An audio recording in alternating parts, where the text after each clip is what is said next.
உபாகமம் எழுதின புத்தகம் 28வது அதிகாரம் 1வது வசனம்.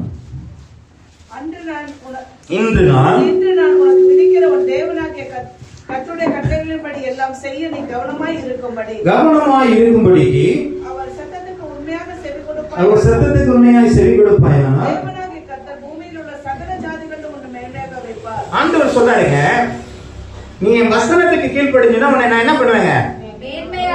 ஆமா, மேன்மையாக வைப்பேன். அப்படின்னு என்ன அர்த்தங்க? மேன்மையாக வைப்பேன் என்னன்னா அல்ல, விட்டுருங்க. எல்லாருமே படிச்சுக்கிட்டே இருக்கீங்க, கொஞ்சம் நிமிருங்க, கொஞ்சம் நிமிர்ந்து பாருங்க. அதெல்லாம் இருக்கட்டும். இத்த வசனத்துக்கு வருவோம். என்ன சொல்லிருக்காங்க? கட்டளைக்கு கீழ்ப்படிஞ்சா அப்ப மேன்மைங்கிறது எது? அது என்ன உயர்வு? நமக்கு மற்றவர்களுக்கு முன்பதாக நமக்கு ஒரு மேன்மையை ஆண்டவர் கொடுக்கிறார்.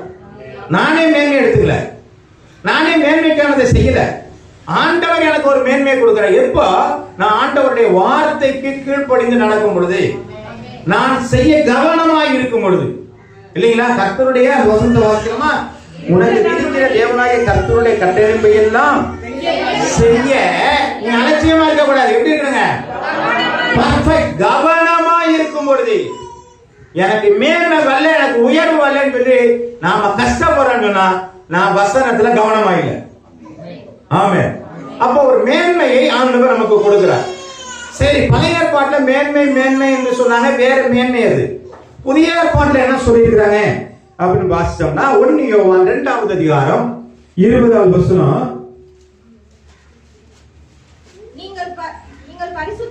நீங்கள் பரிசுத்தராலே அபிஷேகம் பெற்று சகலத்தையும் அறிந்திருக்கிறீர்கள், போதுமானது. இங்க என்ன சொல்லிருக்கீங்க? நீங்க பரிசுத்தராலே அபிஷேகம் பண்ணப்பட்டிருக்கிறீர்கள். இந்த மேன்மை தான் புதிய ஏற்பாட்டு காலங்களில் நமக்கு கொடுத்திருக்கிறது. ஆமென். புதிய ஏற்பாட்டுகள் எனக்கு என்ன மேன்மை என்று சொன்னால், நான் அனைத்தையும் நான் ஆர்டினேட் பண்ணப்பட்டிருக்கிறேன், பிரதிஷ்டை பண்ணப்பட்டிருக்கிறேன், அபிஷேகம் பண்ணப்பட்டிருக்கிறேன். ஹல்லேலூயா, ஆமென். ஹல்லேலூயா நானே சொல்லக்கூடாது, நீங்க தான் சொல்லணும். ஆமென். கர்த்தருடைய நாமம் மகிமைப்படுவதாக. எனக்கு ஆண்டவர் ஒரு அபிஷேகத்தை கொடுத்திருக்கிறார், ஒரு ஆர்டினேட் பண்ண கொடுத்திருக்கிறார். இந்த ஆர்டினேஷன் தான் எனக்கு மற்றவர்களை காட்டிலும் ஒரு வித்தியாசமான அனுபவத்தை கொடுக்கிறது. ஆமென். நான் கையை வச்சு ஜெபம் பண்ணா பிசாசு ஓடுதுன்னா அதுக்கு எனக்கு என்ன இருக்குதுங்க? ஒரு அபிஷேகம் இருக்குது. அப்ப மற்றவர்கிட்ட இல்லாத ஒரு காரியம் என்கிட்ட இருக்குதுன்னு சொன்னா எனக்கு பரிசுத்த ஆவி கொடுக்கிற அந்த அபிஷேகம் தான். ஹல்லேலூயா, ஆமென். இந்த அபிஷேகம் உள்ளவங்க தான் நம்ம, அப்படிதானுங்களா? ஆமா, நம்ம அப்படிதான் வச்சுக்கணும். சரி, அப்ப இந்த அபிஷேகம் தரும் உயர்வு மற்றவரிடத்துல இல்லாத ஒரு தேவத்துவம். ஆமென். சரிங்களா? தேவனிடத்திலிருந்து வருகிற ஒரு காரியம் மற்றவரிடத்தில் கிடைக்கவே கிடைக்காது. நமக்கு மட்டும்தான். யாருக்கு அபிஷேகம் பண்றதோ அவர்களுக்கு மட்டும்தான் இந்த காரியங்கள் கிடைக்கிறது. சரி, இப்போ சப்ஜெக்ட் வருவோம். இந்த மேன்மை என்ன செய்ய சொல்கிறது? வாசிக்கலாம். எஸ்தர் புத்தகம் 4வது அதிகாரம் 14வது வசனம். எஸ்தர் 4:14. நீ இந்த காலத்திலே மௌனமாய் இருந்தால் யூதருக்கு சகாயமும் ரட்சிப்பும் வேறொரிடத்திலிருந்து எழும்பும்.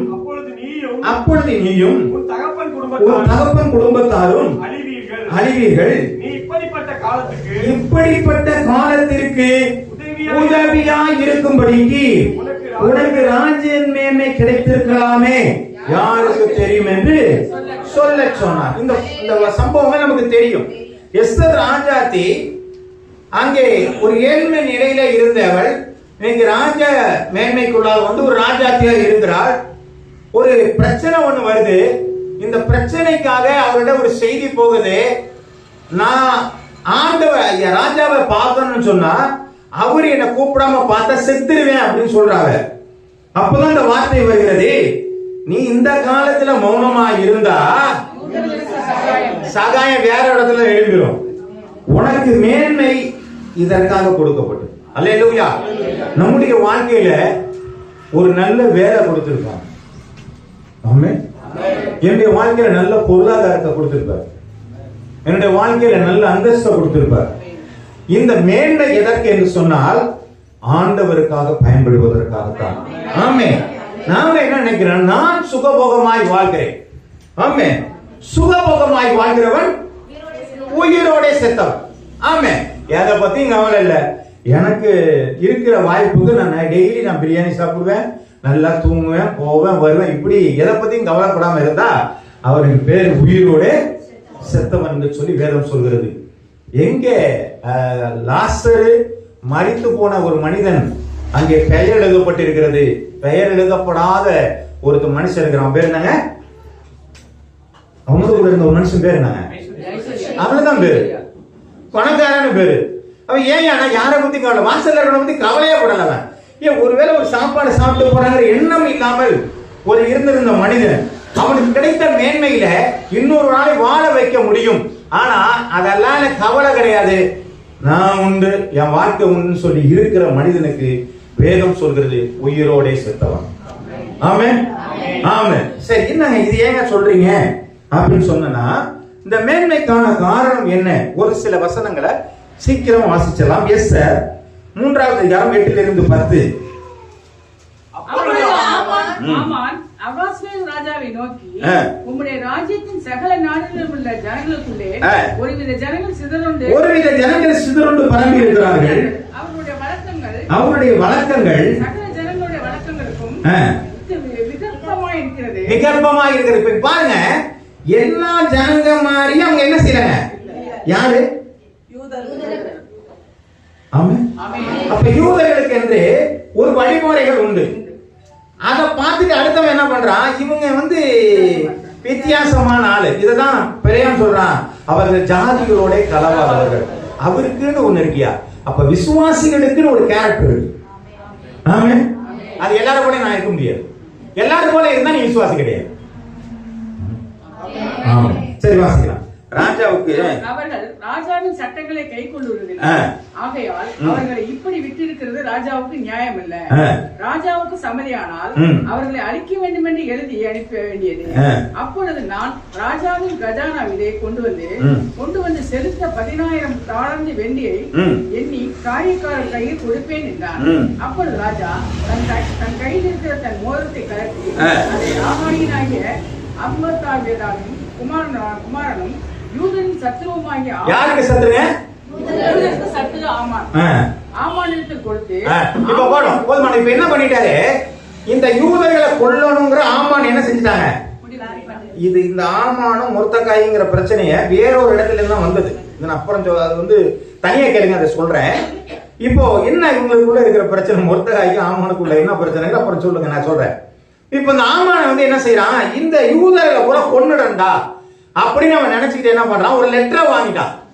லெட்டரை வாங்கி தன்னுடைய தேசத்தினுடைய எல்லை எங்கிலும் ஒரு லெட்டரை கொடுத்து, இத்தனாம் தேதி இத்தனை மணிக்கு யூதர்களை பூரா கொன்னுடு அப்படின்னு ராஜா சர்டிபிகேட் கொடுத்துட்டாரு. முத்திரை மோத்த வச்சாச்சு, போயிருச்சு லெட்டரு. ஆமே, நல்லா கவனமா இருங்க. முத்திரை கொடுத்தாச்சு, யூதர்கள் எல்லாம் என்ன செய்யுங்க? ஆமா, கொல்லப்பட வேண்டும் என்று சாரியுங்கள். நாம ரொம்ப சௌரியமா இருக்கிறதா நாம நினைச்சுக்கிட்டு இருக்கிறோம். இல்லைங்க, நாமும் நெருக்கத்துல தான் இருக்கிறோம். கடந்த நாட்கள்ல நம்முடைய முதலமைச்சர் ஒரு காரியத்தை கொடுத்திருந்தா நான் போட்டிருந்தேன். எத்தனை பேர் அதை பார்த்தீங்களா பார்க்கலையான்னு எனக்கு தெரியல. ஆலயம் கட்டுவதற்காக என்ன சொன்ன, NOC கலெக்டர் இடத்துல வாங்க வேண்டிய அவசியம் இல்லை, அவங்க இடத்துல வாங்கிக்கலாம் அப்படின்னு சொல்லி முதலமைச்சர் ஒரு ஆர்டர் போட்டாரு. அதை நேற்றைய தினத்துல நேற்று முந்தா நாள்ல என்ன பண்ணிட்டாங்க? அதை ஒருத்தன் கோர்ட்ல போட்டு ஸ்டே வாங்கிட்டான்.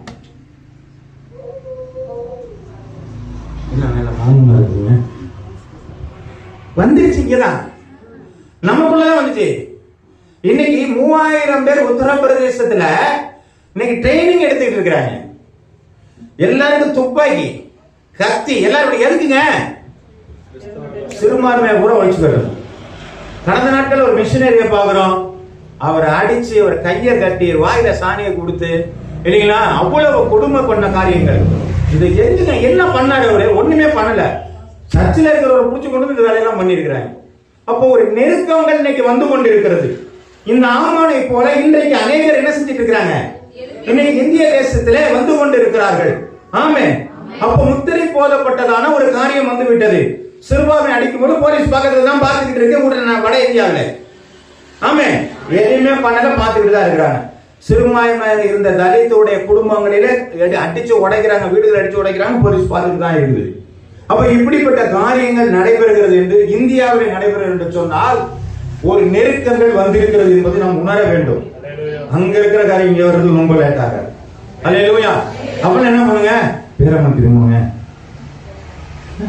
அப்படிதானே? ரைட்டா, பேரை மாத்திட்டா ஆயே நான் என்ன பண்ணலாம். ஆமா, என்ன சொல்றது புரியுதுங்களா? என் பேர் என்ன பண்ணிடலாங்க? நான் சொல்றது புரியுதா இல்லையாங்க? நெருக்கம் வந்து நம்ம என்ன பண்ணோம், என் பேரு அப்படின்னா யார் அந்த மாதிரி பேர் இருக்கான்னு பாக்கணும். ஏதாவது சொல்லிட்டா யாரும் நினைச்சுக்கிறாங்க. அப்ப என் பேர் என்ன இருக்குங்க, ஏதோ ஒரு ஸ்டாலின் யாரும் இருக்கிறாரு, அதுக்கும் இருக்கிறாரு. அப்ப யாரோ ஒரு கிறிஸ்தவ பேர் இருக்குன்னு வச்சுக்கோங்க. எனக்கு நான் பேரை மாத்திட்டு இல்ல, நான் அதெல்லாம் ஆள் இல்லை, நான் சொல்லிட்டுமா இப்ப என்ன பண்ண போறோம்? அப்படிதான் பண்ணிட்டு இருக்கோம். ஜெபம் தான் நான் பண்ணிட்டு இருக்கோம். சரி, ரைட். இப்ப பாருங்க, அந்த எஸ்தர் எழுதின புத்தகம் 4வது அதிகாரம் 8வது வசனம். யூதர்களை அழிக்கும்படி சூசானில் பிறந்த கட்டளையின் நகலையும் அவரிடத்தில் கொடுத்து அதை எஸ்தருக்கு காண்பித்து தெரியப்படுத்தவும் அவர் அகத்தியமாய் ராஜாவிடத்திற்கு போய் அவரிடத்தில் தன் ஜனங்களுக்காக விண்ணப்பம் பண்ணவும் மன்றாடவும் வேண்டும் என்று அவருக்கு சொல்ல சொன்னார். என்ன சொன்ன? லெட்டர் கொடுத்து விட்டான். போய் பாரு, எந்த கொடுத்துட்டான் பாரு, யூதர் எல்லாம் கொல்லணும் சொல்லி லெட்டர் கொடுத்துட்டான். நீ என்ன பண்ண போற? கொண்டு போய் காட்ட. இப்ப எஸ்தர் என்ன சொல்றாங்க பாருங்க. எஸ்தர் 8வது அதிகாரம் 7-8. அப்பொழுது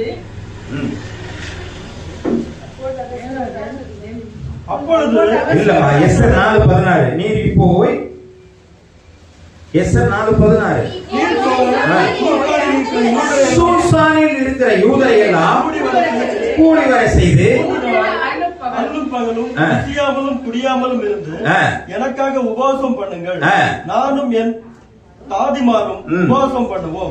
விதமாக சட்டத்தை மீறி ராஜாவிடத்தில் பிரவேசிப்பேன், நான் செத்தாலும் சாகிறேன். என்ன சொல்றாங்க? சூசான் இருக்க யூதர்லாம் என்ன செஞ்சிருங்க? உபவாசம் கொடுக்கணும். நமக்கு உபவாசம் கொடுத்தோம்னா எத்தனை பேர் வராங்க? எல்லாரும் வந்துருவோம்னா எல்லாரும் வர மாட்டேங்கிறோம். அதுலயும் லீவ் எடுத்துடும். ஏங்க, நமக்கு தான் நெருக்கம், நம்முடைய வாழ்க்கைக்கு நெருக்கம் இருக்குது. எப்படியாவது என்ன பண்ணிருங்க, கர்த்தருடைய நாமம் மகிமைப்படுவதாக. அப்ப என்ன செய்யறாங்க அவங்க? முத்திரை போட்டாச்சு, நான் செத்தாலும் சாகுறேன், இனிமே என்ன பண்ணுங்க, எனக்காக என்ன பண்ணுங்க, எல்லாரும் கூடி ஜெபம் பண்ணுங்க அப்படின்னு சொல்லிட்டு எஸ்தர் 8வது அதிகாரம் 7-8 வாசிங்க. அப்பொழுது அகாஸ்வேரு ராஜா ராஜாத்தியாகிய எஸ்தரையும் யூதனாகிய முர்ததாயையும் நோக்கி, இதோ ஆமானின் வீட்டை எஸ்தருக்கு கொடுத்தேன், அவன் யூதன் மேல் தன் கையை போட எத்தனித்தபடியால் அவனை மரத்திலே தூக்கி போட்டார்கள். இப்போது உங்களுக்கு இஷ்டமானபடி நீங்கள் ராஜாவின் நாமத்தினால் யூதருக்காக எழுதி ராஜாவின் மோதிரத்தினால் முத்திரை போடுங்கள். ராஜாவின் பெயரால் எழுதப்பட்டு ராஜாவின் மோதிரத்தினால் முத்திரை போடப்பட்டதை சொல்லாமற் போட பண்ண ஒருவராலும் கூடாது என்றார். வேலையே கிடையாது. இவங்க ராஜாவுக்கு சொந்த அறிவு கிடையாது. 10 மந்திரி வச்சுட்டு உட்காந்துருப்பாங்க. அப்படித்தானுங்களாங்க? அங்க போட்டாலும் முத்திரை போடுறாங்க, இங்க போட்டாலும் முத்திரை போடுங்கிறாங்க. புரியுதுங்களாங்க? இப்ப என்ன சொன்னாரு? ஆமான் கொடுத்த முத்திரை என்ன பண்ணியாச்சு? இப்ப ஆமா கேன்சல் பண்ணியாச்சு. ஏன்னா ராஜாஜி சொல்லியாச்சு. இங்க இப்ப என்ன பண்ணிட்டாங்க? அந்த யூதருக்கு பதிலாக இப்ப ஆமான காலி பண்ணு. ஆமானுடைய யோசனைகள் மாறுதலாய் முடிந்தது. யூதரை கொல்லணும்னு நினைக்கிறேன். இப்ப என்ன பண்ணிட்டாங்க? ஆமானையும் அவருடைய குடும்பத்தாரையும் அவருடைய சந்ததியும் கொல்லும்படியாக சட்டம் திருப்பப்பட்டு விட்டது. ஆமென். எதினாலே? ஒரு ஜெபத்தினாலே. ஒரு நல்ல, அப்ப எந்த அளவுக்கு அவங்க ஜெபம் பண்ணிருப்பாங்க. சாவு வந்துருச்சு. இன்னைக்கு நம்ம சரியா ஜெபம் பண்ணலன்னா நம்ம கழுத்து கத்தி வந்துடும். அதனால நம்ம ஜெபம் பண்ணணும். ஆண்டவரே, கழுத்துல கத்தி வரக்கூடாது, மாறுதல் உடையும்.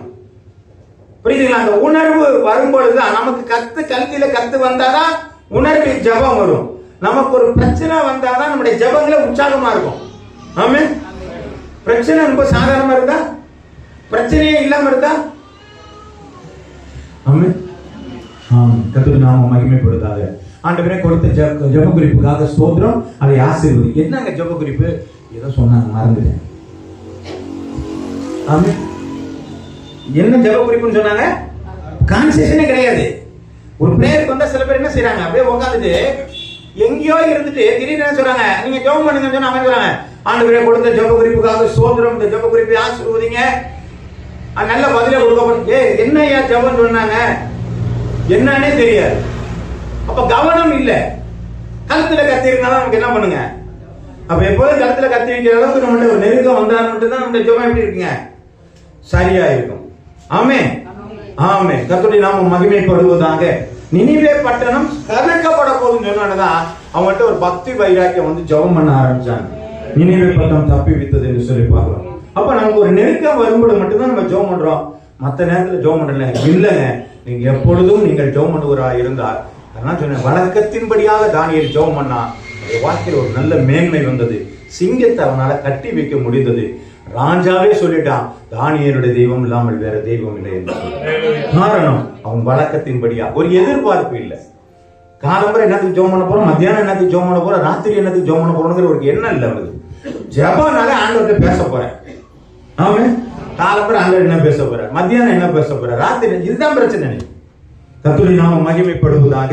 வாசிக்கலாம். எஸ்தர் என்ற புத்தகம் 8ஆம் அதிகாரம் 16ஆம் வசனம்.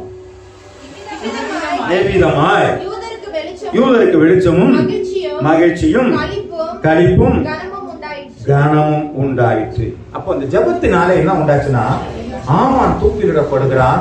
அங்கே யூதர்களுக்கு என்ன செய்துங்க, ஒரு வெளிச்சம் உண்டாகுது. அதனாலதான் பூரிம் என்கிற ஒரு பண்டிகையை புதிதாக அவர் என்ன செய்யறாங்க, கொண்டாட ஆரம்பித்தார்கள். எப்பொழுதும் பாத்தீங்கன்னா அந்த குத்து விளக்கு 7 அந்த ஸ்டெம்பு தான் இருக்கும் இல்லைங்களா, 7 தான் இருக்கும். அதுக்கு பேரு ஹனுக்காம்பாங்க. 9 இருக்கிறது மெனாராம்பாங்க. ஏன் இந்த 9 லைட் வந்துச்சுன்னு சொன்னா, அது 7 பண்டிகைக்காக அது 7. 9 பண்டிகை என்னன்னு சொன்னா, ஒன்னு பிரதிஷ்டை பண்டிகை புதிய ஏற்பாட்டில் வந்திருக்கு, 2வது இந்த பூரியம் பண்டிகை. இந்த 3க்காக தான் இன்னும் 2 விளக்குகள் சேர்ந்து வந்து வைத்துட்டது. கர்த்தருடைய நாமம் மகிமைப்படுவதாக. நீங்க அதை கவனிச்சீங்களா கவனிக்கலான்னு தெரியல. 7 குத்து விளக்கா 9 குத்து விளக்கா பார்த்தீங்களா பார்க்கலன்னு எனக்கு தெரியல. சரி, கர்த்தருடைய நாமம் மகிமைப்படுவாங்க. அந்த பூரியம் பண்டிகை இன்னைக்கு என்ன பண்ணுங்க, ஒரு பெரிய மன மகிழ்ச்சியை உண்டானது. கர்த்தருடைய நாமம் மகிமைப்படுவதாக.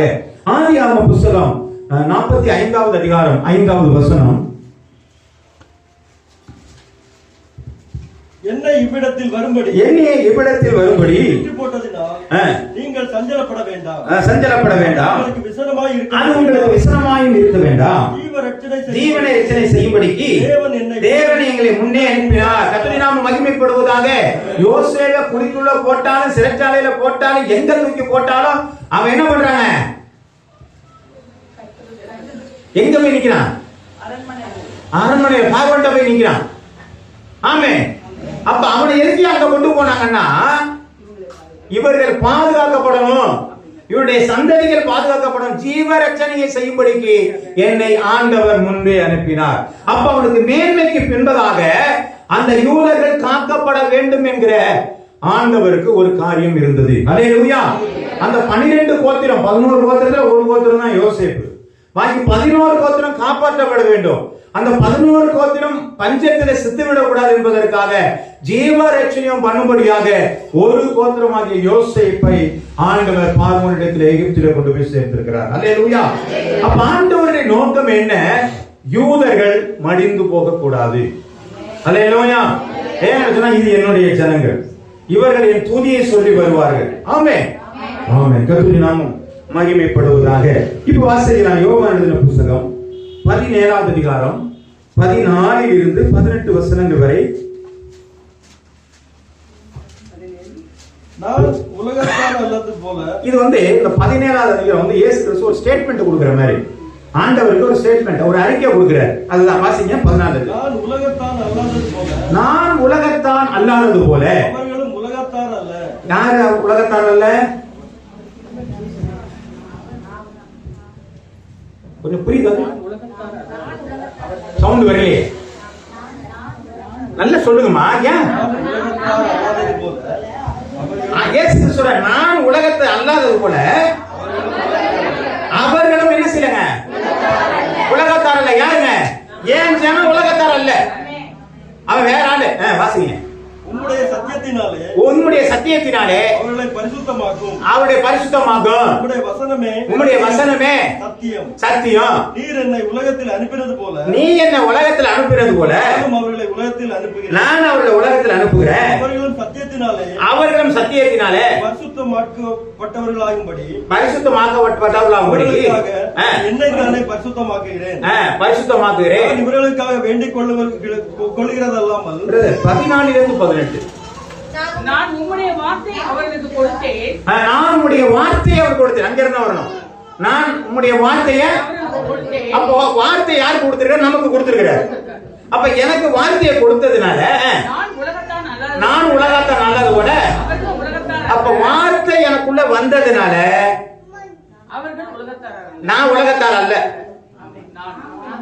ஆமா, இப்ப நம்மளாம் யாரு இல்லைங்க அப்படின்னு சொன்னா தேவ சமுத்திரம் நிக்கிறது உண்மை சொல்லணும். உண்மை சொல்றோமா? என்னவா இருக்கு? நான் உலகத்தார் அல்ல, உலகத்தானது போல அல்ல. பின்னாடி இருக்கு அதுக்கெல்லாம். உலகம் அவர்களை பகைத்தது. உலகம் அவரை பகைக்குதானே? பகைக்குதா? ரைட், சந்தோஷம். நீர் அவர்களை உலகத்திலிருந்து எடுத்துக்கொள்ளும்படி நான் வேண்டிக் கொள்ளாமல் நீர் அவர்களை தீமையின்றி காக்கும்படி வேண்டிக் கொள்கிறேன். நான் உலகத்தார் அல்லாதது போல அவர்களும் உலகத்தார் அல்ல. உம்முடைய சத்தியத்தினாலே அவர்களை பரிசுத்தமாக்கும். உம்முடைய வசனமே சத்தியம். நீர் என்னை உலகத்தில் அனுப்பினது போல நானும் அவர்களை உலகத்தில் அனுப்புகிறேன். இப்ப யாரெல்லாம் வசனத்தின்படி ஆண்டவர் நடக்கிற நம்மளாம் சொன்னோம்ல, இப்ப நம்மள என்ன பண்ணிருக்காரு ஆண்டவர்? என்னமா சத்தம் வரலையே, பிரித்து எடுத்துக்க. ரைட், இப்ப என்ன சொல்லிருக்கு? என்ன உங்களை எங்க அனுப்பினாராங்க? போனோமா? நம்ம எல்லாத்துக்கும் சரி சரின்னு சொன்னோம். இப்ப அந்த வார்த்தை இருக்கு, நீர் என்னை உலகத்திலே அனுப்புவது போல நானும் அவர்களை உலகத்தில் அனுப்பியிருக்கிறேன். இப்ப இந்த உலகத்துல வந்து அவர் என்ன செஞ்சாரு அதே போல நம்மள வந்து உலகத்துல போய் செய்யணும்னு சொல்லியிருக்காரு. ஆமே. இப்ப நம்ம நிறைய பேசணும்ல, ஆண்டவருடைய பிள்ளை அப்படி இப்படி எல்லாம் பேசணும். இப்ப நம்ம என்ன பண்ணிட்டாருங்க ஆண்டவர்? நம்மள ஒரு மேல கொடுத்து உள்ள வச்சிருக்கிறாரு. மேல உள்ள போப்பா அப்படின்னு சொல்லி உலகத்துக்கு உள்ள போக சொல்லியிருக்கிறாரு. அப்ப இதுக்கான காரணம் என்ன அப்படின்னு சொன்னா, நமக்குள்ள என்ன இருக்கு? உலகத்துக்குள்ள நம்ம போறோம்னு சொன்னா எனக்குள்ள சில விசேஷமான காரியங்கள் உண்டு. சும்மா சாதாரணமான அனுப்பல. சீசர்களை பார்த்து அனுப்பும் பொழுது, நீ பாதரட்சியை போடாத, நீ மாற்று துணி எடுத்துக்காத, பணம் பையை எடுத்துக்காத, இல்லைங்களா அப்படிலாம் சொல்லி அனுப்பிச்சிட்டதுக்கு அப்புறம் என்ன சொன்னாருங்க? திரும்பி வரும்போது கேட்கிறாரு, ஏதாவது குறை இருக்கான்னு கேட்கிறாரு. ஆமே. அப்போ நம்மள உலகத்துக்குள்ள அனுப்பும் பொழுது நம்மளுடைய தேவையானது ஆண்டவருடைய கிஃப்ட் தவிர உலகத்தின் காரியங்கள் அல்ல. ஆமே. இந்த 18 லட்சத்தை சம்பாதிச்சதுங்கிறது, அதாவது சம்பாதிச்சதும் இல்லை, இது சேர்த்ததுங்கிறது இது மனுஷனுடைய அறிவு. கொஞ்சம் கூட யோசிக்கல, சம்பந்தம் இல்லாம நாங்க போயிட்டு இருக்கிறோம். போய் விசாரிக்க போன இடத்துல இருந்து நமக்கு என்ன பண்ணுதுங்க? நாங்க சரி நான் உடனே வாங்கி கேட்கிறாங்க. அப்படி நம்மளை இன்னைக்கு நடத்துகிற ஒரு தேவன் நமக்குள்ள இருக்கிறார். அப்ப உலகத்துல என்னை அனுப்பி வைக்கிறார் என்று சொன்னால் எனக்குள்ள ஏதோ ஒரு காரியத்தை வைத்துதான் உலகத்தில் அனுப்பினாரே தவிர என்ன சும்மா அனுப்பல. நாம மகிமை பண்ணுகிறாங்க. அப்ப நம்ம எப்படி அனுப்பி இருக்கிறாங்கன்னா, ஒரு அபிஷேகம் நமக்குள்ள இருக்கிறது. அந்த அபிஷேகம் என்ன என்று சொன்னால் பிரகாசிக்கிற ஒரு அபிஷேகம். அல்லேலூயா. ஒளிவிடுகிற அபிஷேகம். இருளிலே இருக்கிற காரியங்களை வெளிச்சத்திலே கொண்டு வரும்படியான ஒரு அபிஷேகம் நமக்கு கொடுக்கப்பட்டிருக்கிறது. எபேசியருக்கு எழுதின புத்தகம் 5வது அதிகாரம் 8வது வசனம். முற்காலத்தில் நீங்கள் அந்தகாரமாய் இருந்தீர்கள், இப்பொழுதோ கர்த்தருக்குள் வெளிச்சமாய் இருக்கிறீர்கள். வெளிச்சத்தின் பிள்ளைகளாக. அப்ப என்ன சொல்றோம்? முன்னாடி எப்படி இருந்தாங்க? அந்தகாரத்தில் இருந்தோம், இருளில இருந்தோம். அப்ப பொய் சொன்னோம், பித்தலாட்டம் பண்ணணும், சண்டை போட்டோம், அக்கிரமம் பண்ணணும், பெருமையா பேசணும், ஏமாத்தணும், திருடணும், எல்லா வேலையும் பண்ணிருக்கலாம். ஆனா இப்ப வெளிச்சத்துக்கு வந்துட்டோம். இப்ப ரெண்டு பழசெல்லாம் என்ன இல்லைங்க? இல்ல. அதுதான் சொல்றது, முற்காலத்தில் நீங்கள் அந்த காலத்தில் இருந்தீர்கள், இப்போ கர்த்தருக்குள்ளாக நீங்க எப்படியா மாட்டீங்க? அப்ப அதெல்லாம் இல்ல. ஒரு கிறிஸ்துவுக்குள் இருந்தால் சொல்லிட்டுதான் இருக்கிறோம். பழசு ஒளிஞ்சு போகுதானா இன்னும் என்ன செய்ய மாட்டேங்குதுங்க? கொஞ்சம் வாலி எட்டி பார்த்துக்கிட்டே இருக்குது இல்லைங்களா? ஒரு முன்னாடி சொன்ன பழைய ஆசிரியர் சொன்ன ஒரு கதை. ஒரு பள்ளிக்கூடத்துல எல்லாரும் பிள்ளைங்களுக்கு சொல்லி கொடுத்துட்டு இருக்கிறார், வாத்தியார் சொல்லி கொடுத்துட்டு இருக்கிறார். அப்ப சொல்லி கொடுத்துட்டு இருக்கும் பொழுது அவருக்கு எப்படி பார்த்துட்டு என்ன பிள்ளைங்கடா, டேய் நுழைச்சாடா, காதல நுழைச்சாடான்னு கேட்டாரு. இவன் ஒன்னும் எல்லாருமே என்ன சொன்னா பேசாம இருந்தாங்க. ஒரே ஒருத்தன் மட்டும் என்ன சொல்லிட்டான், சார் வாலு மட்டும் நுழையில சார். வாலு நுழையிலையா? இல்லடா புதுசா சொல்றாங்க, என்னடாங்கிற சார் அங்க ஒரு எலி போகுது சார், அது பொந்துக்குள்ள போச்சு வால் மட்டும் நீட்டிட்டு பாருங்க சார். இப்ப எங்க கவனம் இருக்குங்க? ஆமா, இன்னைக்கு சில இடத்துல வால் மட்டும் என்ன பண்ண மாட்டேங்குதுங்க. ஆமா, தலை மாறிடுச்சு, உடல் மாறிடுச்சு, இந்த வால் மட்டும் என்ன பண்ணுதுங்க, மாறாம இருக்குது. அது பழைய சுபாவத்திலே கொஞ்சம் இருக்கதான் செய்யுது. அது என்னன்னு கேட்டீங்கன்னா சுய சித்தம். நான் செய்யறதுதான் கரெக்ட் நினைக்கிறாங்க. தேவன் செய்யறது மட்டும்தான் கரெக்ட், வேதம் சொல்றது மட்டும்தான் கரெக்ட், நான் நினைக்கிறதுலாம் தப்பு தாங்க. கர்த்தருடைய நாமம் மகிமைப்படுவதாக. நான் நினைக்கிறது ரைட் நினைச்சேன்னா நான் தோத்துருவேன். கர்த்தருடைய நாமம் மகிமைப்படுவதாக. இப்ப வாசிக்கலாம் 1 தெசலோனிக்கேயர் புத்தகம் 5வது அதிகாரம் 5வது வசனம்.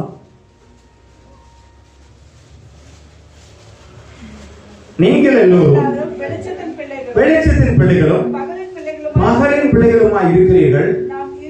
நாம் இரவுக்கும் உள்ளானவர்கள் அல்ல. அப்படின்னா என்ன அர்த்தம்னா, அந்நிய நுகத்துல நீங்க என்ன பண்ணாதீங்க, இருளோட போய் சேராத. நீ வெளிச்சம், நீ என்ன செய்ய விடாது. சொல்லு புரிஞ்சா?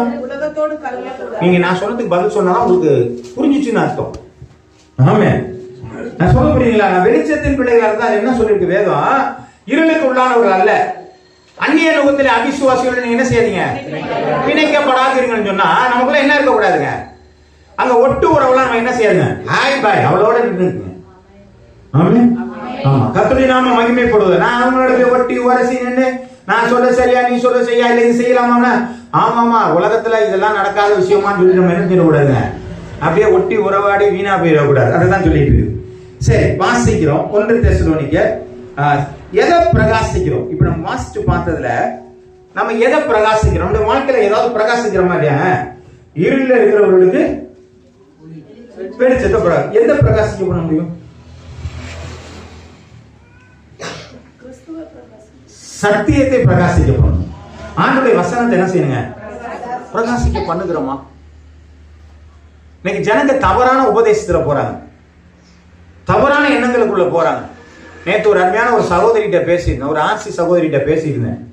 அவங்கள்ட்ட பேசும்பொழுது விக்கிரகங்களுக்கெல்லாம் பலி செலுத்திட்டு இருக்காங்க. ஆனா நானும் நேர்த்தி கடை வச்சிருக்கேன். ஆமே, அவங்க கிறிஸ்தவங்க விக்கிரகங்களுக்கெல்லாம் பலியிடக்கூடாதுன்னு சொன்னா, ஆனா நானும் நேர்த்தி கடை வச்சிருக்கீங்கிறாங்க. இப்ப இவங்களுக்கு யாரு சுவிசேஷத்தை சொல்றது? அப்ப நான் சொல்றேன், இல்லம்மா இது தவறு, இந்த காரியத்தை நீ செய்யக்கூடாதுன்னு எனக்கு தெரிஞ்சதுனால சொல்லிட்டு வந்துட்டேன். இது போல எத்தனை பேர் நம்முடைய உறவுகளில் இருக்கிறார்கள், அதை நாம சொல்லி இருக்கிறோமா?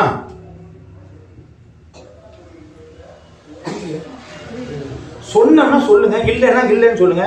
இனிமே மாறிக்க போகிறோம், அவ்வளவுதான். அவ்வளவுதான் சொல்றோம். என்னைக்குமே தெரியாத வரலும் எனக்கு தெரியாது, தப்பாவே இருக்கலாம்.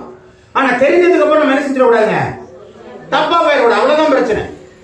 அடிக்கடி சொல்ற காரியம், சபைங்கிறது ஒரு ஃபேக்டரி. ஆமா, இது ஒரு பற்றை. இங்க ஓட்ட உடசெல்லாம் இங்க வரலாம். ஆமா, பட்டி டிங்கிரி எல்லாம் பாட்டு வெளியில போகும்போது பார்த்தா சூப்பரா போகணும், ஒரு இடத்துல கூட நிக்க கூடாது. அதுதான் இதோட வேலை. அதனால இங்க வந்தது எப்படி வேணாலும் இருக்கலாம், ஒன்றும் பிரச்சனை இல்லை. போகும்போது நல்லவங்க போயிடுது. கர்த்தருடைய நாமம் மகிமைப்படுவதாக. அப்ப நம்முடைய வாழ்க்கையில நம்முடைய உறவு முறைகளிலே கூட அநேக தவறான சத்தியத்தை விட்டு விலகிற காரியங்கள் இருந்தது. நேற்று ஒரு காரியம் நடந்தது. எத்தனையோ பணங்கள் செலவழித்து எத்தனையோ காரியங்களை செஞ்சாங்க. ஆனால் அந்த பையனுக்கு அதை குறித்ததான ஒரு சிந்தனை இருக்குமா தெரியவே தெரியல. ஆமா, நான் சொல்ல புரியுங்களே? அந்த சாக்கிரமத்தினுடைய ஆண்டவருடைய அந்த பாரம், ஆண்டவருடைய அந்த சரீரமாகிய அந்த காரியம், ஆண்டவருடைய ரத்தத்தை குறித்த காரியம் அவன் உணர்ந்து இருக்கிறானா? அபாத்திரமாய் பானம் பண்ணுகிறவனே மரணத்திலும் வியாதியிலும் உட்பட்டு இருக்கிறான் என்று சொல்லும் பொழுது எதையுமே தெரியாம ஒருத்தர் என்ன பண்ணியாச்சுங்க. எப்படி சொல்லி கொடுக்குறது உங்களுக்கு? நான் உறவு முறையா இருந்தா நான் சொல்லி கொடுக்கணுங்க. ஏன் ஏங்க? நான் வெளிச்சம், நான் பிரகாசிக்கணும், நான் ஒளி, நான் பிரகாசிக்கணும். இருள இருக்கிறான், அவனை வெளியில கொண்டு வரும். கர்த்தருடைய நாமம் மகிமைப்படுவதாக. தவறான பழக்க வழக்கங்களை விடக்கூடிய காரியங்கள். கடவுள் யார்? அவருடைய நோக்கம் என்ன? அவர் என்ன நம்மகிட்ட செய்ய விரும்புறார்? இதெல்லாம் யாருக்கா சொல்லி இருக்கிறோமாங்க? வாங்க விசாரிக்கீங்க, சாப்பிட்டீங்களா, போனீங்களா, உறவுகள்கிட்ட பேசுறோமே, கடவுளை பத்தி தெரியுமான்னு ஏன் சொல்லி அந்த காரியத்தை செய்ய மாட்டேங்கிறோம்? நான் வெளிச்சமா இருக்கிறேன், எனக்கு ஒரு அபிஷேகத்தை கொடுத்ததுக்கு தான் காரணம், ஒரு மேன்மையை கொடுத்ததுக்கு அதான் காரணம். ராஜாஜி அங்க போய் சாப்பிடுறதுக்காக அல்ல. ஆண்டவர் கொடுக்கிற ஆசீர்வாதங்களை சுதந்திரித்துக் கொண்டு ராஜாஜியை போல சூசான் அரண்களை சுற்றி திரியறதற்காக நமக்கு கொடுக்கப்படவில்லை. அங்கே ஒரு பாரம் உண்டு, உபவாசம் உண்டு. யூதர்கள் மேல கத்தி வைக்க கூடாதபடிக்கு ஒரு பாரமான ஒரு காரியத்தை செய்ய வேண்டிய சூழ்நிலை எஸ்தர் இருந்தது போல இன்றைக்கு அபிஷேகம் பட்ட நீங்களும் நானும் இந்த நேரத்தில் பாரம் உள்ளவர்களாய் இருக்க வேண்டும். அல்லேலூயா. ஏனென்று சொன்னால் உங்களையும் என்னையும் ஒரு வெளிச்சத்தின் அபிஷேகத்தை நமக்கு கொடுத்திருக்கிறார். கர்த்தருடைய நாமம் மகிமைப்படுவதாக. அடுத்து ஒரு காரியத்தை வாசிக்கலாம். அப்போஸ்தலர் எழுதின புத்தகம் 13வது அதிகாரம் 47 இருந்து 48 வசனங்கள் வரை. நீர் பூமியின் கடைசி பரியந்தமும் இரட்சிப்பாய் இருக்கும்படி உம்மை ஜாதிகளுக்கு ஒளியாக என்கிற வேத வாக்கியத்தின்படி கர்த்தர் எங்களுக்கு கட்டளையிட்டிருக்கிறபடியினால் இப்படி செய்கிறோம் என்றார்கள். புறஜாதியார் அதை கேட்டு சந்தோஷப்பட்டு கர்த்தருடைய வசனத்தை மகிமைப்படுத்தியார்கள். நித்திய ஜீவனுக்கு நியமிக்கப்பட்டவர்கள் எவர்களோ. இப்ப திருப்பி ஒரு வாட்டி வாசிங்க. நீர் பூமியின் கடைசி பரியந்தமும் இரட்சிப்பாய் இருக்கும்படிக்கு உம்மை ஜாதிகளுக்குள்ளே ஒளியாய் வைத்திருக்கிற இந்த வேத வசனத்தின்படி கர்த்தர் எங்களுக்கு கட்டளையிட்டபடியினால் இப்படி செய்கிறோம் என்றார்கள். புறஜாதிகளை கேட்டு சந்தோஷப்பட்டு கர்த்தருடைய வசனத்தை மகிமைப்படுத்தினார்கள். நித்திய ஜீவனுக்கு நியமிக்கப்பட்ட எவர்களோ அவர்களை விசுவாசித்தார்கள். இன்னைக்கு வசனம் தெரியாம நிறைய இருக்கிறாங்க. பைபிள்ல எத்தனை புஸ்தகம் இருக்குன்னு தெரியல, கடவுள் யாருன்னு தெரியல, திருத்துவம் யாருன்னு தெரியல. ஆமென். ஆமா, அப்ப யாரு சொல்லி கொடுக்கிறது? உங்களுக்கு இந்த ரட்சிப்பினுடைய காரியத்தை யார் சொல்லி கொடுக்கிறது? எனக்கு தெரியுங்க. நான் பாவத்திலிருந்து விடுதலை ஆயிட்டேன், நான் ரட்சிக்கப்பட்டுட்டேன், நான் பரிசுத்தாவியை பெற்றிருக்கிறேன். சொல்லுங்க, நீங்க என்ன வாங்கிட்டீங்கல்ல, அந்த வாங்கினதை சொல்ல வேண்டியதானே? அதையும் சொல்ல மாட்டீங்க. ஆமே, ரட்சிப்புனா என்னன்னு வந்துருச்சு எனக்கு. ஆமே, பாவத்திலிருந்து மன்னிப்புங்கிறது யார்கிட்ட வரும்னு தெரிஞ்சு போச்சு. பாவ மன்னிப்பு நிச்சயம் எனக்கு வந்துருச்சுன்னு தெரிஞ்சு போச்சு. பரிசுத்தாவினுடைய அபிஷேகம் வரும்னு எனக்கு தெரிஞ்சு போச்சு. நித்திய ஜீவனுக்கு போற வழி என்னங்கிறது எனக்கு தெரிஞ்சு போச்சு. தெரிஞ்சதை மற்றவங்க சொல்லிக் கொடுக்க வேண்டியதானே? ஏன் இதை நம்ம சொல்லிக் கொடுக்க மாட்டேங்கிறோம்? ஏன் இந்த வசனம் போகல? ஆமே ஆமே. கர்த்தருடைய நாமம் மகிமைப்படுவதாக. ஓ, நம்ம வசனங்கள் போகாததினாலே இன்னைக்கு ஜனங்கள் சீர்கெட்டு போய் கொண்டிருக்கிறார்கள். கர்த்தருடைய நாமம் மகிமைப்படுவதாக. அவங்க எல்லாம் யாருங்க? அவங்க எல்லாம் யூதர்கள். அவங்க எல்லாம் அழிக்கப்பட போறாங்க. முதல் இடர்பாடே நமக்குள்ள இருக்கிற ஆளுங்க தான். வசனத்தை தெரியல, தவறான சடங்குகளை செய்யறாங்க. அவங்கள மாற்றணும்னா முதல்ல அவங்களுக்குள்ளதான் நம்முடைய வெளிச்சமே முதல்ல போகணும். அப்ப இந்த மாற்றங்களை கொடுக்கணும். அவங்க அழிஞ்சிடாதீங்கப்பா, என்னுடைய ஜனங்கள் முதல்ல அழிஞ்சிடக்கூடாது. அதுக்கப்புறம் அடுத்த ஆளுமையும் பார்ப்போம். கர்த்தருடைய நாமம் மகிமைப்படுவதாக. 2 கொரிந்தியர் 15வது அதிகாரம் 6வது வசனம். 2 கொரிந்தியர் 1:5-6.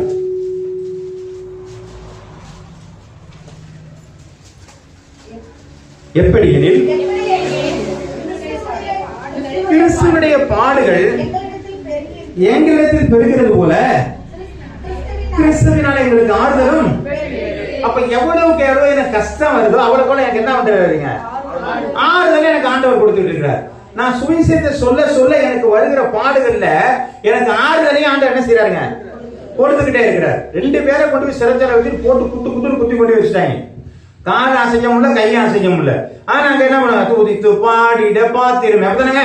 என்ன பாட்டு பாடான்னு தெரியல. இந்த பாட்டு தான் பாடிக்க மாட்டாங்க, ஏதோ ஒரு பாட்டை பாடி இருக்கிறாங்க. அப்ப பாடினா என்னாச்சுங்க? சிறைச்சாலே ஆடி போய் செயினிங்கெல்லாம் அத்துட்டு போயிடுச்சு. ஆமே, கர்த்தருடைய நாமம் மகிமைப்படுவதாக. அப்ப அவங்க என்ன பண்ணாங்க? அங்க ஒருத்தன் வந்து கேட்கிறான், எப்பா என்னப்பா செய்யணும்னாரு. நீ ஆண்டவராக இயேசு கிறிஸ்துவை ஏற்றுக்கொள். ஆமே, அந்த உபத்திரவம் பெருகும் பொழுது ஆறுதலும் பெருக ஆரம்பிச்சுச்சு. அங்க ஒரு வாசல் அவனுக்கு திறக்க ஆரம்பிச்சு. அப்ப அவங்க விட்டு ஜெயில போட்டதுக்கான காரணம் என்னன்னா, சிறைச்சாலை அதிகாரி ரட்சிக்கப்பட வேண்டும். ஆமே. அப்ப எனக்கு ஒரு பாடு வருதுன்னா எங்கேயோ ஒரு ரட்சிப்பை கொண்டு வர்றதுக்காக எனக்கு பாடுகளை கொடுத்துருக்காண்டு சந்தோஷப்பட்டு போங்க. அங்க உங்களுக்கு ஆறுதலை தேவன் தருகிற ஒரு ஐட்டம். மனுஷன் கொடுக்குற ஆறுதல் இல்லைங்க, தேவன் கொடுக்குற ஆறுதல் இல்லைங்க. அது ஒருத்தன் காசு கொடுத்து வாங்க முடியும். கர்த்தர் நாம் மகிமைப்படுவதாக. சரி வாசிங்க. பெறுகிறது ஆதலால் நாங்கள் உபத்திரவப்பட்டாலும் அது உங்களுக்கு ஆறுதலுக்கும் ரட்சிப்புக்கும் ஏதுவாக நாங்கள் ஆறுதல் அடைந்தாலும் அதுவும் உங்கள் ஆறுதலுக்கும் ரட்சிப்புக்கும் ஏதுவாகும்.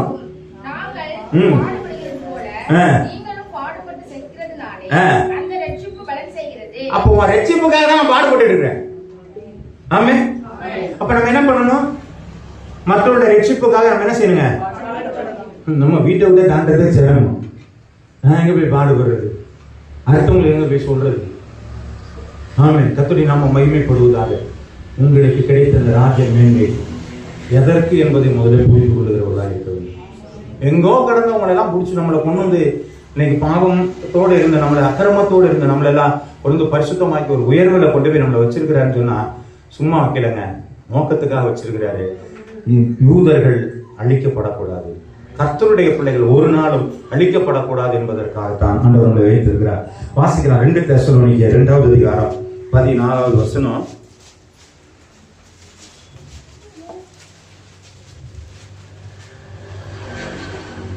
எப்படி நீங்கள் நம்முடைய கர்த்தர்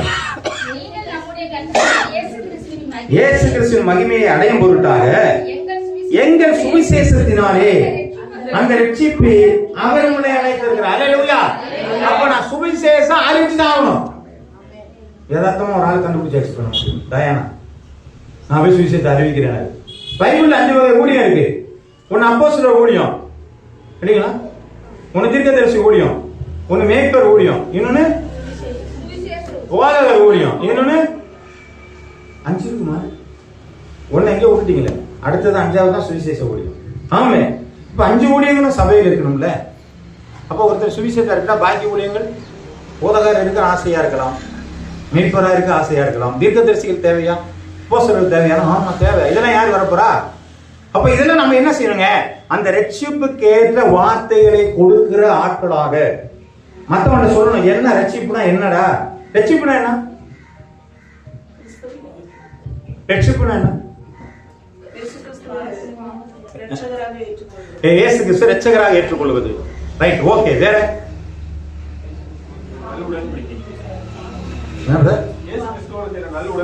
மறு உடன்படிக்கை, ரட்சிப்பு. வேற வெரி குட். அப்புறம் பாவ மன்னிப்பு நிச்சயம். அப்புறம் எல்லாம் சொந்த சரக்கா தான் இருக்கு. கடை சரக்கு இதுல வருது மறமாட்டேங்க. ரோமர் 10வது அதிகாரம் 9-10.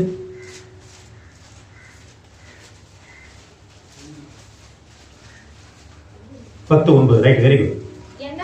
என்னவென்றால் கர்த்தராகிய இயேசுவை உன் வாயினால் அறிக்கையிட்டு தேவன் அவரை மரித்தோரிலிருந்து எழும்பினார் என்று. அப்ப இந்த வசனம் தெரியாதனாலதான் நம்ம சொல்லவே இல்லை நினைக்கிறேன். ஆமே. என் இருதயத்துல விசுவாசித்து என் வாயினால என்ன செய்யுங்க? என்னுடைய விசுவாசத்தை இருதயத்துல வச்சிருக்கணும். நம்ம மேல வச்சிருக்கிறோம். இது அறிவு என்னைக்கு வேணாலும் மாறும், இருதயம் மாறாது. அப்ப நான் என்ன செய்யறேன்?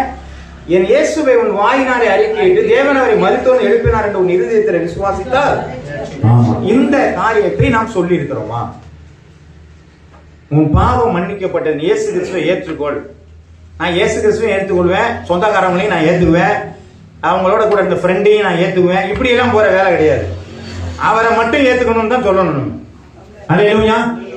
சண்டைக்கு வந்துடுவானே, வந்துட்டு போறான். என் நிமித்தம் துன்பப்படுகிறவர்கள், ஆமா, உடனடியே நம்ம யாரா மாறிடுவாங்க? பாக்கியவான்களை மாறிடுவாங்கல்ல. ஆண்டவர் எவ்வளவு ஒரு கிருபை கொடுத்திருக்கிறார் நமக்கு. தங்க போட்டானா பாக்கியவான். ஆனா அதுக்கு மேல அவரை ஒரு பார்த்துக்கிறார், அது வேற கதை. அப்ப சொல்ல வேண்டிய இடத்துல நாம இருக்கிறோங்க. ரட்சிக்கப்படுகிற ரட்சிப்பை பற்றி பிரசங்கிக்கக்கூடிய இடத்துல இருக்கிறோம் நாம. அப்ப நம்ம என்னன்னா, ரட்சிப்பிலே நடத்துகிற ஒரு அபிஷேகம், சரிங்களா? ஜனங்களை நடத்தக்கூடிய ஒரு அபிஷேகம் எனக்குள்ள இருக்குது. ஏன்னு சொன்னா நான் அதை தெரிந்திருக்கிறேன், அதன் வழியாக நான் நடந்திருக்கிறேன். புரியுதுங்களா இல்லையா? ஒரு பிள்ளைங்க எல்கேஜி படிச்சாங்க, அதுக்கப்புறம் ஃபர்ஸ்ட் ஸ்டாண்டர்டு, செகண்ட் ஸ்டாண்டர்டு, இப்படி போய் என்ன பண்ணாங்க, காலேஜ் வரலும் போயிட்டாங்க. அப்போ எல்கேஜி பிள்ளைகளுக்கு யார் சொல்லி கொடுக்கணுங்க?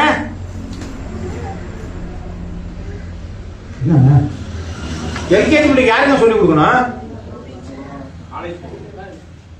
என்னவா காலேஜ் பிள்ளை சொல்லலாம், 10வது படிக்கிற பிள்ளை சொல்லலாம், 8வது படிக்கிற பிள்ளைன்னு சொல்லி கொடுக்குறாங்க எல்கேஜி. புரியுங்களா? அதை தாண்டி வந்துட்டாங்க. என்ன ரொம்ப சிரமப்படுறீங்கன்னு நினைக்கிறேன், ரொம்ப யோசிக்க முடியலையோ? சரி, 8வது படிச்ச பிள்ளை கூட எல்கேஜி என்ன செஞ்சாங்க? ஆமா, சொல்லி கொடுத்துடலாம். அப்ப நான் அதை தாண்டி தானே நான் வந்திருக்கிறேன்.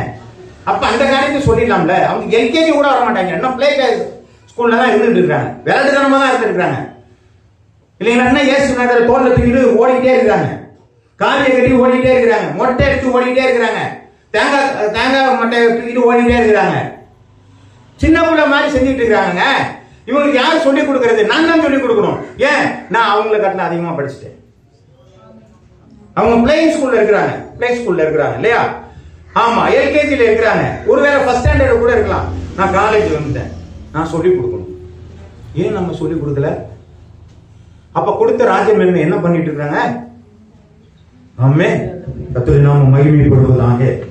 அப்ப என்ன செய்யறாங்க? அப்போஸ்தலர் எழுதின புத்தகம் 13வது அதிகாரம் 10 to 11 வசனங்கள் வரை வாசியுங்கள். விடுதலையின் அபிஷேகம் நமக்கு கொடுக்கப்பட்டிருக்கிறது. எல்லா பொல்லாங்கும் நிறைந்தவனே, பிசாசின் மகனே, நீதிக்கெல்லாம் பகைஞனே, கர்த்தருடைய செம்மையான பணிகளை கேட்பதில் ஓய மாட்டாயோ? இதோ இப்பொழுது கர்த்தருடைய கை உன்மேல் வந்திருக்கிறது. சில காலம் சூரியனை காணாமல் நீ குருடனாய் இருப்பாய் என்றார். உடனே மந்தாரமும் இருளும் அவன் மேல் விழுந்தது. அவன் தடுமாறி கையிலாக கொடுக்கிறவர்களை தேடினான். பாருங்க, இந்த மனுஷன் யாருன்னு சொன்னா உன்னதமான தேவனுடைய ஊழியக்காரனே. அப்படின்னா இல்ல, ஊழியக்காரனே சொல்லி என்ன பண்றான்? பவுல் போகும்போதும் வரும்போது என்ன செய்யறாங்க? இந்த பைபிள்லாம் வாசிச்சீங்களா இல்லையா? ஆமேன் கூட சொல்ல மாட்டேங்கிறீங்க. சும்மா படிக்காம ஆமேன் சொல்லிட்டு இருக்கிறோம் இல்லைங்களா? இப்ப என்ன சொல்றாங்க? அவன் போகும்போது உன்னதமான தேவனுடைய ஊழியக்காரனே ஊழியக்காரன் சொன்ன உடனே காலட்டு பத்தியா என்னை பத்தி ஒருத்தன் சாட்சி சொல்லிட்டு இருக்காங்க. பார்த்தான், இது பிசாசு போல இருக்கேன்னு சொல்லிட்டு என்ன பண்ணிட்டான்? அவனை என்ன சொல்றாங்க? கபடமும் எல்லா பொல்லாங்க நிறைந்தவனே, பிசாசின் மகனே, நீதிக்கெல்லாம் மகனே, கர்த்தருடைய செம்மையான வழிகளை புரட்டுவதில் வாயமாட்டாங்க பிடிச்சி விரட்டி விட்டான். ஆமே, கர்த்தருடைய என்ன பத்தி பெருமையா பேராட்டி என்ன உயர்த்தலான்னு பாக்குறியா? போ பிசாசன் விரட்டிட்டான். விடுதலை எனக்குள்ள இருக்குதுங்க. பிசாசு துரத்துற சக்தி என்ன கொடுத்திருக்கிறாரு? விடுவிக்கிற அபிஷேகத்தை எனக்கு கொடுத்து அதுக்கு சந்தேகமா தான் இருக்கு. விசுவாசிகள் நடக்கும் அடையாளங்களாவன பொழுதுனிக்கு அதை தான் படிக்கிறோம், ஆனா பேசுறோம், செய்கிறோம், ஆனா நடக்கிற மட்டும் நம்ம வர மாட்டேங்குது. ஆமே, கர்த்தருடைய நாமம் மகிமைப்படுவதாக. வாசிக்கலாம் அப்போஸ்தலர் புத்தகம் 19வது அதிகாரம் 11 to 12. தேவன் விசேஷித்த அற்புதங்களை செய்தறினார். அவருடைய சரீரத்திலிருந்து உருமால்களையும் கச்சைகளையும் வியாதிக்காரர் மேல் போட வியாதிகள் அவர்களை விட்டு நீங்கி போயிற்று. கொல்லாத ஆவிகளும் அவர்களை விட்டு புறப்பட்டன. பவுல் அப்போஸ்தலனுடைய கச்சைகள் உருமால்கள் அப்படின்னா என்னங்க? அவனுடைய துண்டு சட்டை எல்லாத்தையும் தூக்கி கொண்டு போய் என்ன பண்ணாங்க? போட்ட எல்லாம் என்ன பண்றாங்க? எல்லாம் சுகமாயிடுறாங்க. என்ன பண்ணி போட்டு பாருங்க. அசுத்த ஆவிகள் மிகுந்த சத்தத்தோட கூப்பிட்டு அவர்களை விட்டு புறப்பட்டது. பாத்தீங்களா? எல்லாமே நல்லா பண்ணாங்க, நீங்கிருச்சு. வியாதிக்காரர்கள் மேல போட்டாங்க, சுகமாயிருச்சு. பத்தாத்துக்கு பேரு நடந்து போய்கிட்டு இருக்கிறான், கட்டில போட்டு எல்லாரும் என்ன பண்றாங்க? வியாதிசரை படுத்த என்னன்னா பேரு நிழல் பட்டா சுகமாயிருவாங்கன்ட்டு நிழல் பட்டு சுகமாயிட்டாங்க. இயேசுநாதரே இந்த காரியத்தை செய்யல, தன் பிள்ளைகளுக்காக வைத்து விட்டு போனார். அபாரமான சக்திகளை பேதுரு செய்தான், பவுல் செய்தான். இன்னைக்கு நீங்களும் நானும் செய்யும்படியாக கர்த்தர் விரும்புகிறார். அல்லேலூயா. ஆனா அந்த இடத்துக்கு நம்ம வர மாட்டேங்குது. நான் ஜெபம் பண்ணும் பொழுது ஒரு இடத்துல வீட்டுல போய் நான் ஜெபம் பண்ணனா அந்த இடம் ஒரு ஆசீர்வாதமா இருக்கணுங்கிற அந்த உணர்வு என்கிட்ட இல்லை. நான் ஏதோ பெரிய பண்டிட்டு மாதிரி நின்று நான் ஒரு ஜெபம் பண்றேன்னு சொல்லிட்டு அப்படியே பயங்கரமா நம்ம என்ன பண்றாங்க? கவியரசு கண்ணதாசன் மாதிரி ஏதோ ஒண்ணு சொல்லிட்டு நம்ம வந்துட்டோம்னா கேட்டு வர்றாங்க. நீங்க நீண்ட ஜெபம் பண்றதெல்லாம் ஆண்டவர் என்ன பண்ண மாட்டாருங்க, ஒன்னும் அசைக்கவே அசைக்காது. ஆமென். அது நெப்போலியன் குதிரை, ஒன்னும் பண்ண முடியாது. இடிக்கெல்லாம் பயப்படாது. ஒரே ஒரு வார்த்தை கேட்டரும் என்கிறான் எலியா, தடால் வந்து இறங்குது. அப்ப அப்படிப்பட்ட ஒரு இருதயம் நமக்குள்ளே இருக்கிறதா விடுவிக்கப்படுகிற காரியம். ஒருத்தருக்காக பாதப்படுறோம், ஆண்டவரே இந்த வியாதி நேரம் தீர்ந்து நல்ல சுகமா இருக்கணும் ஆண்டவரே, உங்களுடைய நாம மகிமைப்படணும் ஆண்டவரே, உங்க ரட்சிக்கப்படணும் ஆண்டவரே. அந்த பாதத்தோடு நம்ம ஜெபம் பண்ணா அந்த நிச்சயமாய் சுகமாக்கும். அல்லேலூயா. இப்படி நம்ம ஜெபம் பண்றதுல கைய வைக்கவும் பயப்படும். தாவிடுச்சுன்னா, பிசாசு தாவிடுச்சுன்னா, எனக்கு ஏதாவது பண்ணிடுச்சுன்னா, ஆமே ஒண்ணுமே பண்ண முடியாது. நம்மளை கண்டது அது பயப்படணும் இல்லைங்களா? அதை கண்டு நம்ம என்ன செய்ய வேண்டியதில்லை. ஆமா, நம்ம பயப்பட வேண்டியது. நம்ம தான் நமக்கு பயந்துதான் வீட்டு வாசல்ல என்ன பண்ணிருக்கிறாங்க, என்னத்தையே கட்டிட்டுலாம் வச்சிருக்காங்க நிறைய பேர் இல்லையா? சொல்லணும் கூப்பிட்டு, ஏய் தேவ சமூகத்திலே பிசாசு நின்னவன் ஏப்ப புத்தகத்தை வாசிக்கிறமா இல்லையாங்க? இந்த வீட்டுக்கு வர்றதுக்கு என்ன ஆக போகுது? நீ இதெல்லாம் வச்சு அவர் மறிச்சிடலான்னு பாக்குறீங்க, முடியுமா? புரியல உங்களுக்கு இல்ல? யோபுடைய புத்தகத்துல தேவதூதர்கள்லாம் நிக்கிறாங்க, தேவ சமூகத்தில் தேவதூதர் நிக்கிறாங்க, கூட யாரு போய் நிக்கிறாங்க? அப்ப தேவ பிரசன்னத்துக்குள்ள யாரால போக முடியுது? நம்ம வீட்டுக்கு வர்றதுக்கு என்ன அவங்களுக்கு பிரச்சனை? நம்ம எங்க என்னமோ கருப்பு கயிறை கட்டி விட்டு என்னத்தையும் கட்டி விட்டு படத்தெல்லாம் வச்சு மந்திரிச்சு என்னமோ தனி சூனியாரம் மாதிரி இருக்கு நம்ம வீடு. கிறிஸ்தவ கூட அப்படிதான் இருக்கு.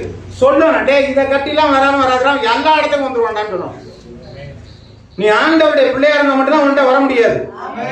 நீ கர்த்தருக்கு கீழ்ப்படிஞ்சா மட்டும்தான் உன்னை கண்டு விரண்டு போவான், இல்லைன்னா போக மாட்டான். இதெல்லாம் கட்டி வச்சு ஒரு பிரயோஜனம் இல்லை. எனக்கு தெரியும், சொல்லிக் கொடுங்க. ஏன் சொல்லிக் கொடுக்க மாட்டேங்கிறோம்? விடுதலை அபிஷேகம் நம்மகிட்ட இருக்குல்ல, சொல்லிக் கொடுங்க. அப்போஸ்தலர் புத்தகம் 8வது அதிகாரம் 7-8. அநேகர் அந்த ஆவிகள் மிகுந்த சத்தத்தோட கூப்பிட்டு அவர்களை விட்டு புறப்பட்டது. அநேக திமிர்வாதக்காரரும் ஜப்பானிகளும் குணமாக்கப்பட்டார்கள். அந்த பட்டணத்தில் மிகுந்த சந்தோஷம் உண்டாயிற்று. விழிப்பு பாருங்க. அவர் என்ன பண்றாருங்க? ஆமா, அவரு போய் எல்லா இடத்துலயும் போய் சிதறடிக்கப்பட்டவங்க, துண்டா காண துணியா காணாம ஓடினாரு. ஆமே, எருசலேம் எல்லாம் விரட்டி அடிச்சு உடியாந்துடுறாங்க, புள்ளது உடியாடுறாங்க. ஏன் என்னடா வேலை பார்த்த? நான் பந்தி விசாரிக்க பார்த்தேன், வேற எதுவும் வேலை பார்க்கல, வேற எதுவும் வேலை பார்க்கல. இப்ப என்ன சொல்லிட்டு இருக்கிற? நான் சுவிசேஷம் அறிவிச்சிட்டு இருக்கிறேன், வியாதியை சுகமாக்கிட்டு இருக்கிறேன், பிசாசை துரத்திட்டு இருக்கிறேன், பட்டணமே சந்தோஷப்பட்டு இருக்கு. ஏ நீ அதுவாளு, அதுக்காக உன்னை கூப்பிட்டாரு? அப்படிலாம் இல்ல. ஆண்டவர் எனக்கு அந்த விடுதலை அபிஷேகத்தை கொடுத்தா நான் செஞ்சுட்டு போயிருக்கேன். ஆமே.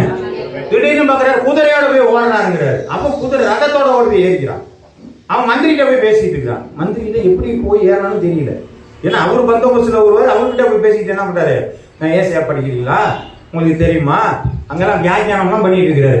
அவனும் விளக்கம்லாம் சொல்லிட்டு கடைசியில் என்ன பண்ணாரு? அதுக்குள்ள இவர் குதிரையில போறதுக்குள்ளே சொல்லிட்டாரு ரட்சிப்பை பத்தி. ஆமே. இப்ப அவர் என்ன கேட்கிறாரு?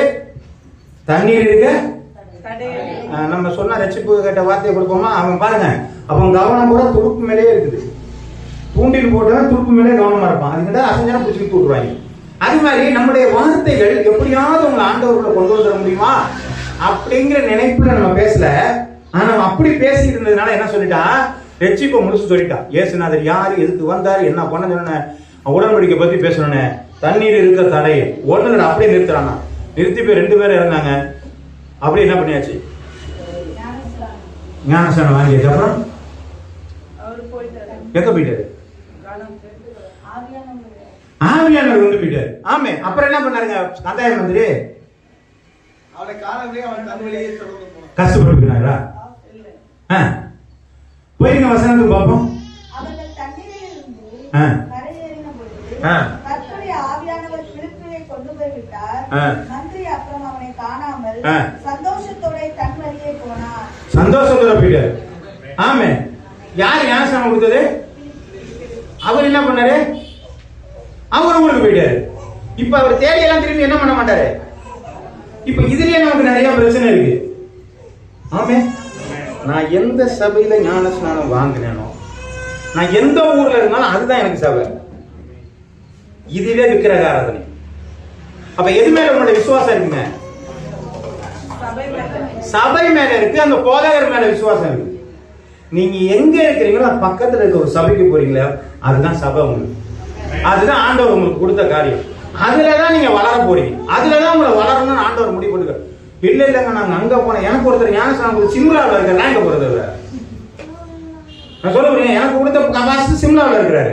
நான் போய் சிம்லாவில் இருக்கிற பாஸ்டருக்காக நான் தேடி போக முடியுமா? அதெல்லாம் கிடையாது. சந்தோஷப்பட்டு வந்துட்டேன். இப்ப இந்த இடத்துல ஊழியம் செஞ்சுட்டு இருக்கு. அவ்வளவுதான். ஆனால் நாம என்ன பண்ணக்கூடாதுங்க? எனக்கு யார் ஞானஸ்நானம் கொடுத்தாங்களோ அவங்க தான் முக்கியமானவர்கள், அந்த சபை தான் எனக்கு. இப்படி நம்ம நினைச்சோம்னாலே ஒரு விக்கிரக ஆராதனைக்குள்ள போய் கொண்டிருக்கிறோம்.